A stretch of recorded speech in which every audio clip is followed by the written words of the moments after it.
Yesuslah penyelamat hidupku, lepaskanku dari belenggu dosa. Dia pimpin jalan hidupku jadi baru, dan tanggalkan hidup yang penuh noda. Yesuslah penyelamat hidupku, lepaskanku dari belenggu dosa. Dia pimpin jalan hidupku jadi baru, dan tanggalkan hidup yang penuh noda. Engkaulah jalan kebenaran dan hidup, untuk dapat sampai kepada Bapa. Ku sembah dan ku muliakan namamu, Yesuslah Tuhan dan Rajaku.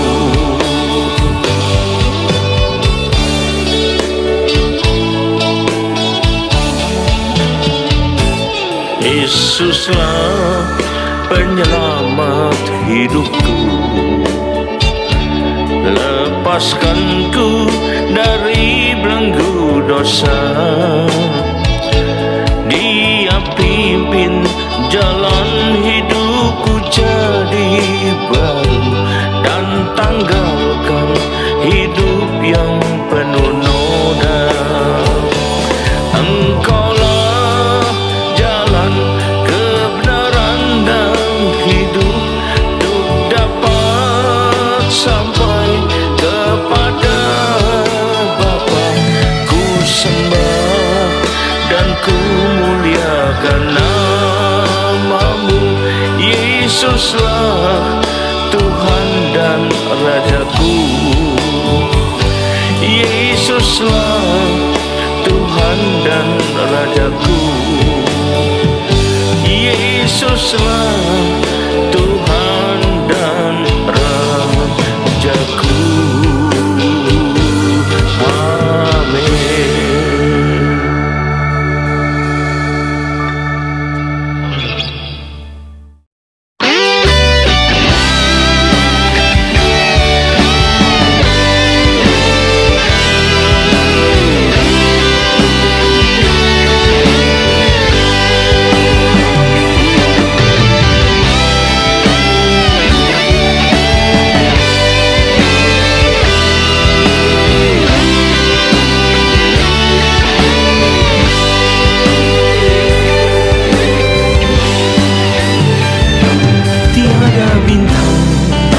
Lebih indah darimu, tiada permata cemerlang sepertimu. Tiada samudra yang sedalam kasih-Mu, yang tak terukur bagiku. Tiada api sedahsyat urapan-Mu, tiada hujan sederas berkat-Mu. Tiada kuasa seperti kuasa-Mu Tuhanku, dalam sepanjang hidupku. Bila cobaan datang menimpa, bila musuh menghadang diriku, Kau yang bela dan beri kemenangan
sedahsyat urapanmu. Tiada hujan sederas berkatmu, tiada kuasa seperti kuasamu Tuhanku. Dalam sepanjang hidupku, bila cobaan datang menimpa, bila musuh menghadang diriku, Kau yang bela dan beri kemenangan bagiku. Kau Yesus Tuhanku yang setia. Di saat gelombang datang menggelora, saat badai mengamuk dan menerpa, Kau kan berdiri dan berfirman, teduhlah. Kau Yesus Tuhanku yang setia. Kau Yesus Tuhanku yang setia. Kau Yesus Tuhanku yang setia.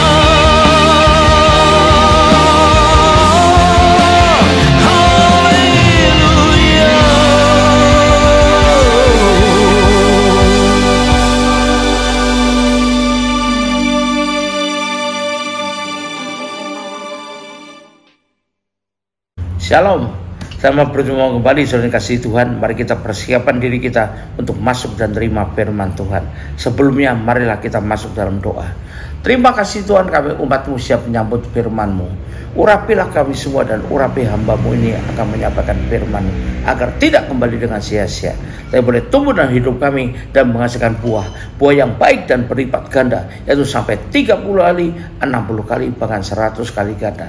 Dan ya Tuhan, berikanlah pada kami semua urapan roh hikmat dan wahyu daripada-Mu agar kami boleh mengerti dan menangkap maksud dan isi firman-Mu ini dengan baik dan benar, yaitu tepat seperti apa yang Kau maksudkan pada kami semua. Terima kasih Tuhan, kami siap sambut firman-Mu ini hanya dalam satu nama yang berkuasa, yaitu nama-Mu Tuhan Yesus Kristus. Haleluya, amin. Nah sekali shalom kasih Tuhan, mari kita masuk dalam firman Tuhan, siap untuk menyambutnya. Tema dari firman Tuhan saya pilihkan yang bertemakan rasa bosan hidup. Rasa bosan hidup ya. Nah, salah satu hasil karya dari si jahat dalam kehidupan manusia ini, terutama orang percaya, adalah menimbulkan rasa bosan atau kebosanan. Kebosanan adalah sesuatu yang tidak baik. Bahkan sampai-sampai yang paling terburuk ada rasa bosan hidup ya, sehingga mau mengakhiri hidupnya. Bila yang ginian yang menguasai hidup seorang, tidaklah mengherankan kalau begitu mudahnya ia kemudian melakukan apa yang disebut bunuh diri, mengakhiri hidupnya. Bahkan dengan alasan-alasan sepele yang tidak sepadan ya menurut orang lain. Orang bilang sepele kok gitu aja, kayak gitu kok. Nah ini orang lain, tapi dia bisa melakukan bunuh diri karena alasannya kita pandang sepele. Kenapa? Karena hatinya sudah rusak di sini. Antara lain kalau kita tanya, mengapa orang bisa begitu mudahnya untuk melakukan mabuk-mabuk berat dan kemudian kecanduan narkoba? Salah satunya adalah yang banyak ditemukan adalah karena rasa bosan dalam kehidupan ini ya. Lalu mengapa orang bisa terjebak dalam rasa bosan hidup itu? Itu adalah kerjaan si jahat, karena si jahat. Tapi kenapa orang-orang, bahkan orang percaya, bisa terjebak? Karena ada juga saya dengar orang percaya, aduh kapan saya maunya mati aja lah daripada hidup kayak gini. Nah ini orang yang sudah bosan hidup ini ya, tidak punya iman. Tapi ada saja ya. Yang pertama, kenapa demikian? Karena orang itu pada umumnya dipenuhi, dikuasai oleh rasa kecewa sedemikian beratnya ya. Kenapa? Karena tidak mendapatkan apa yang diidamkan, tidak mendapatkan apa yang diharapkan, tidak mendapatkan apa yang diinginkan, bahkan katanya tidak mendapatkan apa yang didoakan mati-matian, tapi tetap saja dia mati beneran. Ya ini harus tahu kita. Misalnya juga kecewa pada orang tua lah, kecewa pada pasangan lah, kecewa pada anak lah, bahkan kecewa pada Tuhan. Kenapa? Karena sekali lagi saya ulang, karena tidak memperoleh, tidak mendapatkan apa yang didambakannya, atau apa yang dimintanya, apa yang diinginkannya. Tapi yang terjadi justru adalah tidak disukainya. Ya, ini orang demikian mudah sekali terjerumus dalam perasaan rasa bosan hidup. Maka yaitu mencari pelarian pada hal yang salah, misalnya pada narkoba, pada mabuk-mabukan, bahkan pada bunuh diri. Yang lain bisa lari pada pembunuhan, penganiayaan, dan sebagainya, pencurian, dan berbagai kejahatan lainnya. Jadi ujung-ujungnya kita lihat menuju kepada hal-hal yang buruk menurut Tuhan. Nah, karena itu kita perlu berhati-hati. Makanya saya bilang ini ada karya si jahat untuk mendorong kita masuk dalam kejahatan-kejahatan. Ya. Yang kedua, kalau tadi yang pertama karena dipenuhi, dikuasai oleh rasa kecewa. Yang kedua, karena dia merasa hidupnya sungguh tak berharga lagi. Ya. Tidak ada harganya lagi, sungguh tidak ada gunanya katanya ya. Mari kita baca Matius 10 ayat 31. Karena itu janganlah takut, kata firman Tuhan, karena kamu lebih berharga daripada banyak burung pipit. Burung pipit ini dipeliharakan Tuhan. Jadi jangan merasa hidup tidak ada berharganya lagi sama sekali, masih tetap berharga di hadapan Tuhan ya. Misalnya karena mereka sudah merasa tidak mampu lagi berbuat apa-apa untuk kehidupannya. Tapi ingat, bagi Tuhan tidak ada barang mustahil. Merasa miskin, merasa bodoh, merasa tidak bisa apa-apa, merasa direndahkan orang, merasa ditolak di mana-mana, merasa terhina di mana-mana, lalu merasa hidupnya sungguh tidak berharga. Nah, kalau itu daripada itu merasa begini katanya, lebih baik mati saja. Nah, mulai muncul rasa bosan hidup ya. Kita melihat Daud, walaupun keadaannya tidak hargai, seakan-akan tidak hargai orang tuanya, tertolak, tapi dia mengatakan ya dalam kitab Mazmur pasal 27 ayat ke-10. Nah, jadi walaupun kelihatannya seperti itu, benar seperti itu, tapi dia bisa berkata dalam kitab Mazmur itu. Mazmur pasal 27 ayat yang ke-10. Sekalipun ayahku dan ibuku meninggalkan aku, kan tidak ada harapan lagi kan ya, namun Tuhan menyambut aku. Nah, ini imannya ya. Kita baca lagi Mazmur 139 ayat ke-14. Mazmur 139 ayat ke-14. Aku bersyukur kepadamu dan aku dijadikan dengan dahsyat dan ajaib. Betapa ajaib yang kau buat, dan jiwaku benar-benar menyadari sekalipun dunia ini menolak aku, seakan-akan hidupku tidak berharga lagi, tapi engkau tahu engkau menjadikan aku dengan dahsyat dan ajaib. Itu kepercayaannya. Ia merasa amat berharga. Begitu pula dengan kita. Walaupun orang bahkan dunia ini tidak mau menghargai kita, jangan takut, karena Yesus tetap saja rela mengorbankan jiwa raganya, nyawanya untuk kita juga, dengan hanya bagi orang yang lain, untuk kita juga. Jadi kita dipandangnya berharga juga ya, tergantung iman kita. Itu yang kedua. Yang ketiga, kenapa orang punya rasa bosan hidup? Karena merasa dimusuhi oleh semua orang ya, merasa dimusuhi oleh semua orang. Jadi inilah yang diinginkan oleh si jahat. Ia membujuk pikiran perasaan kita ke arah itu. Kalau banyak orang musuh kita, percuma kamu hidup, mati aja daripada kamu dimusuhi orang terus. Kemana kamu pergi, yang ada cuma orang musuh kamu, katanya ya. Dan banyak juga orang seperti ini, karena cuma merasa-rasa, cuma mengira-ngira, cuma berasumsi bahwa semua orang musuh dia. Padahal enggak. Orang lain itu banyak yang cuma berbeda pendapatnya, berbeda keyakinannya ya. Bukan musuhi dia. Itu hanya perasaan sendiri, asumsi sendiri, tapi jangan bisa ngipas-ngipasi itu untuk menimbulkan rasa bosan hidup ya.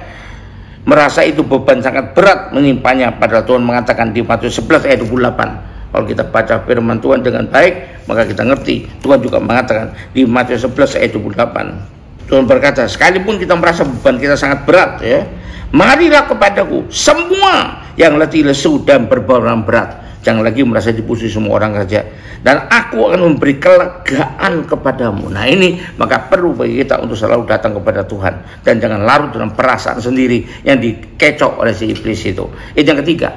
Yang keempat, kenapa orang bisa punya rasa bosan hidup? Kan si jahat menanamkan dalam diri kita dan pikiran perasaan kita bahwa masalah yang sedang menimpa kita, yang buat kita rasa bosan hidup, tidak akan bisa kita lewati, tidak akan bisa kita menangi, bahkan berakibat buruk yang semakin buruk nantinya pada diri kita. Makanya kita cepat-cepat saja selesai di dunia ini, katanya begitu. Nah ini ada si jahat yang menanamkannya ya. Masalah apapun, ingat bahwa Tuhan itu mampu melakukan apa saja. Bagi Tuhan tidak ada yang mustahil ya. Dan bila ia membuka pintu atau berikan jalan keluar, Tuhan yang buka ya, bukan setan. Setan yang buka pintu untuk masuk dalam kesengsaraan yang lebih besar. Tapi bila Tuhan yang buka pintu, tidak ada yang bisa menutupnya lagi. Artinya masalah kita pasti selesai. Kita baca 2 Korintus 7 ya, 1 Korintus 7 sorry, 10 ayat 13. Nah, pencobaan-pencobaan, masalah-masalah yang kamu alami ialah pencobaan-pencobaan biasa, masalah-masalah biasa yang tidak melebihi kekuatan manusia. Allah itu setia dan tidak akan biarkan kamu dicobai melampaui kekuatanmu. Pada waktu kamu dicobai, Ia akan berikan padamu jalan keluar sehingga kamu dapat menanggungnya. Itu harus kita pegang. Lalu menyerah pada nasib begitu aja ya. Juga kita lihat bagaimana kata firman Tuhan dalam kitab Wahyu 3 ayat 7 dan 8. Tuliskanlah kepada malaikat jemaat di Philadelphia, inilah firman dari yang kudus, yang benar, yaitu Tuhan Yesus, yang memegang kunci Daud. Apabila Ia membuka, tidak ada yang dapat menutupnya, dan apabila Ia menutup, tidak ada yang dapat membukanya. Kita pegang dengan jelas jika kita terjebak pada perasaan hanya mengikuti apa yang iblis inginkan dari diri kita, akhirnya masuk dalam keadaan punya rasa bosan hidup ya. Orang yang bosan hidup yaitu sampai bunuh diri, itu ada hasil karya dari si jahat yang bisa membuat si jahat itu betul-betul bersuka cita ya, tanpa disadari bahwa orang tersebut sudah mengabulkan ya,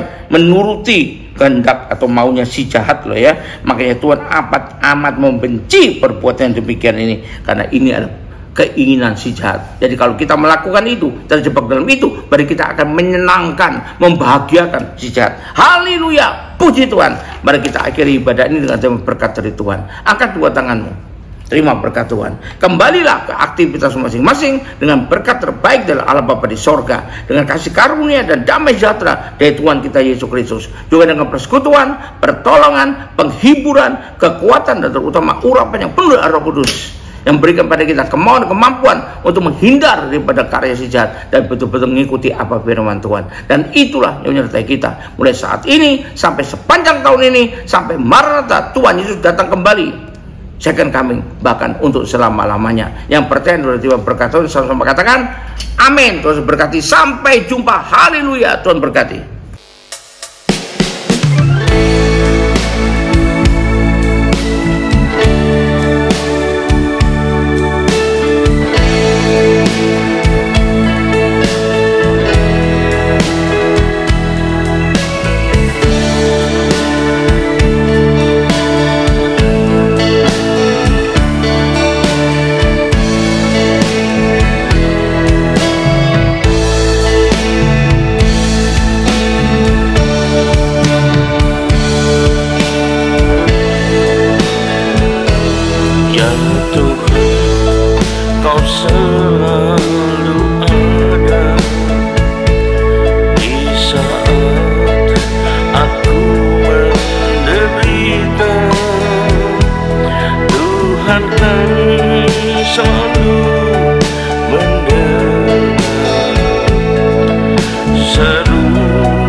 selalu